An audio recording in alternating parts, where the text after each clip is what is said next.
baik, terima kasih Tia. Assalamualaikum warahmatullahi wabarakatuh. Apa kabar Anda pemirsa? Kembali kami perbarui informasi Anda minggu ini bersama saya Deret M. Harika. Inilah Padang Panjang Sepekan. Bunda Literasi Padang Panjang Dian Puspita Fadli Amran meresmikan penggunaan pojok baca digital atau Pocadi. Bertempat di Blok A lantai 3 Pasar Pusat Padang Panjang, Jumat 5 Februari 2021, pojok baca digital atau Pocadi yang merupakan bantuan dari Perpustakaan Nasional RI atau Perpusnas untuk pengembangan literasi Kota Padang Panjang diresmikan.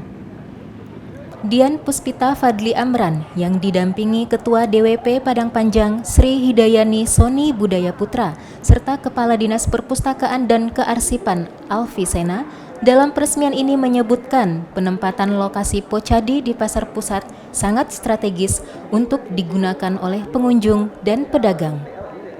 Ditambahkan oleh Alfi Sena, Kota Padang Panjang merupakan satu dari 2 kabupaten atau kota di Sumatera Barat dan satu dari 180 kabupaten kota se-Indonesia yang mendapatkan bantuan Pocadi dari Perpusnas.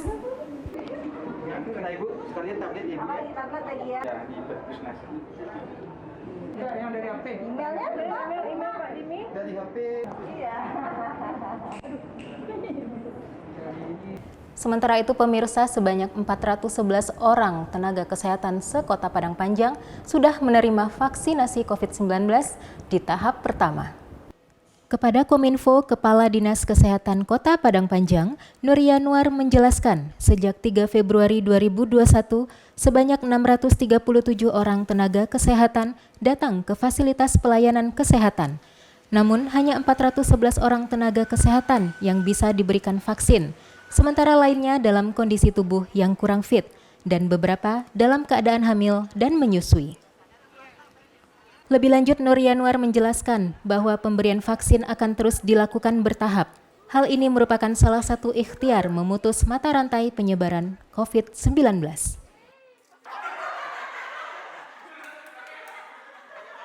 Bertujuan menyamakan data dalam penyusunan publikasi Padang Panjang dalam angka tahun 2021, Badan Pusat Statistik atau BPS Kota Padang Panjang menggelar Focus Group Discussion atau FGD Selasa 9 Februari 2021.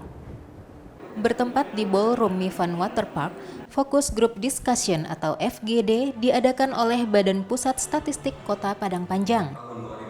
Dalam sambutannya, Wakil Wali Kota Padang Panjang Asrul mengatakan, sebelum data pemerintah dipublikasikan harus dikoordinasikan dan disepakati oleh Badan Pusat Statistik dengan instansi atau OPD sebagai sumber data. Ditambahkan oleh Asrul, pemerintah daerah juga harus mempunyai basis data atau database yang terpercaya, valid, dan senantiasa diperbarui oleh OPD. Dalam kunjungan studi bandingnya, Dinas Kominfo 50 Kota mengapresiasi kemajuan dan perkembangan Dinas Kominfo Padang Panjang. Dipimpin oleh Kepala Dinas Ferry Chova, rombongan Dinas Kominfo 50 Kota tiba di kantor Dinas Kominfo Padang Panjang Selasa 9 Februari 2021. Kedatangan rombongan disambut baik oleh Kepala Dinas Kominfo Padang Panjang, Ampera Salim, beserta jajaran. Dari hasil kunjungan tersebut, Ferry Chova menyampaikan kekaguman dan apresiasinya untuk hadirnya kanal YouTube Kominfo Padang Panjang. Luar biasa sekali pengelolaan kehumasan yang ada di Kota Padang Panjang ini maupun komunikasi publik. Jadi kami sangat respect dan memberikan apresiasi yang tinggi terkait pengelolaan komunikasi publik. Kita pada hari ini sebagaimana yang telah kami saksikan atau kita sudah berbagi juga tadi, Kota Padang Panjang juga sudah memiliki pengelolaan podcast misalnya ataupun televisi Padang Panjang TV. Ini merupakan satu hal yang sangat luar biasa sekali dalam rangka penyebarluasan informasi publik terkait dengan kegiatan program ataupun kegiatan pemerintah daerah. Kita beralih ke berita pariwisata. Pemirsa, satu lagi destinasi wisata hadir di Kota Padang Panjang. Taman Impian Anak atau Tamiya diresmikan sebagai kawasan wisata edukasi di Kelurahan Silayang Bawah. Dalam peresmiannya, Lurah Silayang Bawah Dedi Adrian mengatakan lokasi Taman Impian Anak atau Tamiya ini merupakan salah satu titik destinasi wisata yang berpotensi untuk dikembangkan. Dedi juga menambahkan, tidak hanya sebagai tempat edukasi anak, kedepannya Tamiya bisa dipergunakan oleh semua kalangan dan menjadi prioritas utama wisata Kota Padang Panjang. Sementara itu bertepatan dengan peresmian Tamiya ini, 91 orang siswa-siswi SD Negeri 7 Silayang Bawah juga mengikuti kegiatan edukasi trauma healing yang diadakan oleh MKV Padang Panjang.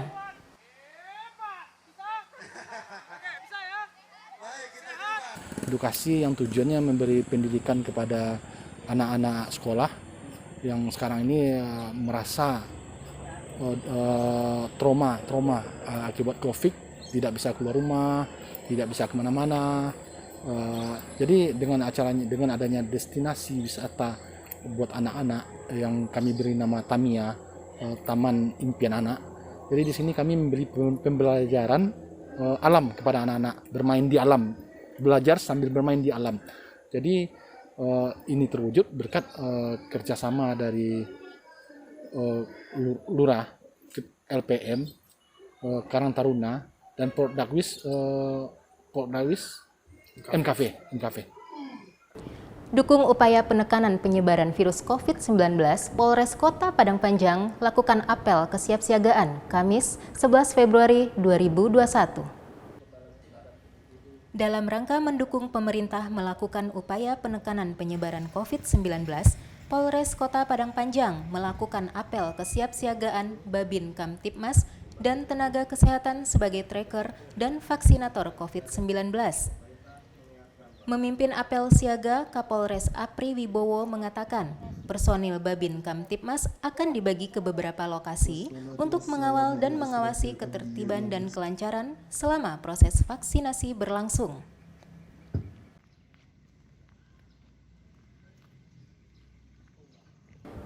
Bertempat di Hall Lantai 3 Balai Kota, Wali Kota Fadli Amran mengukuhkan forum dan portal Satu Data Indonesia Padang Panjang. Pertama di Sumatera Barat, portal dan forum Satu Data Indonesia atau FSDI ada di Kota Padang Panjang. Diresmikan oleh Wali Kota Padang Panjang Fadli Amran, Kamis 11 Februari 2021. Fadli mengatakan FSDI memiliki peran untuk menyelaraskan data yang ada dan diperlukan koordinator untuk pertanggungjawaban keakuratannya. Kepala Badan Pusat Statistik Padang Panjang Arius Jonadi menyebutkan, tujuan Satu Data ini adalah dalam rangka mewujudkan data yang akurat, mutakhir, dan terpadu yang dapat dipertanggungjawabkan demi mendukung sistem statistik nasional.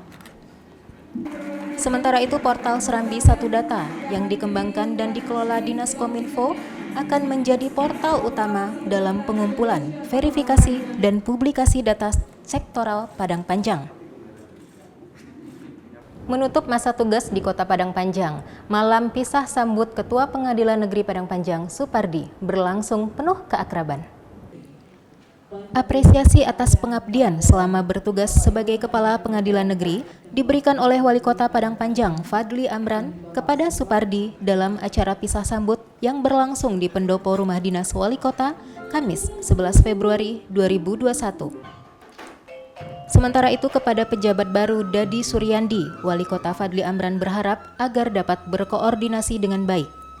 Dan tentu aura yang berbeda, culture yang berbeda, suasana yang berbeda, mudah-mudahan kami pun juga bisa sedikit membantu Bapak beradaptasi selama di sini, dan kami pun juga nantinya tentunya akan berkoordinasi dengan Bapak, mudah-mudahan di pertemuan-pertemuan kita ke depan dapat menggali potensi kerjasama yang bisa kita lakukan beberapa tahun ke depan ini, amin. Di Padang Panjang ini saya dipertemukan dengan orang-orang pegawainya banyak yang tua, tapi masih bisa diajak untuk bekerja terhadap sesuatu hal yang baru.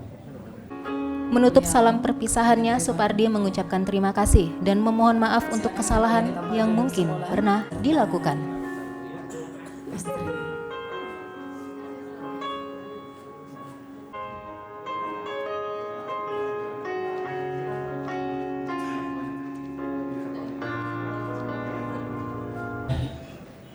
Selama 4 tahun di sini kami mohon maaf mungkin dalam pergaulan, dalam perkataan banyak salah, banyak khilaf, manusia tempat dosa. Ini pengajian Pak Ustadz, ya kami mohon dimaafkan. Dan Bapak Ibu, saya rasa tidak ada yang salah kepada saya, kalaupun ada sudah saya maafkan. Beliau tempat saya bertanya masalah hukum karena saya betul-betul tidak mengerti masalah hukum. Dengan Bapak Supardi inilah ada beberapa kali pertemuan, saya langsung ke kantor beliau dan beliau banyak mengajarkan saya tentang apa itu persaudaraan. Beliau orang yang sangat sederhana, rendah hati, patut kita tiru kepemimpinan beliau. Berita tadi sekaligus mengakhiri Padang Panjang sepekan kali ini. Terima kasih atas perhatian Anda pemirsa. Saya Dedut M. Harika beserta seluruh kru yang bertugas pamit. Wassalamualaikum warahmatullahi wabarakatuh.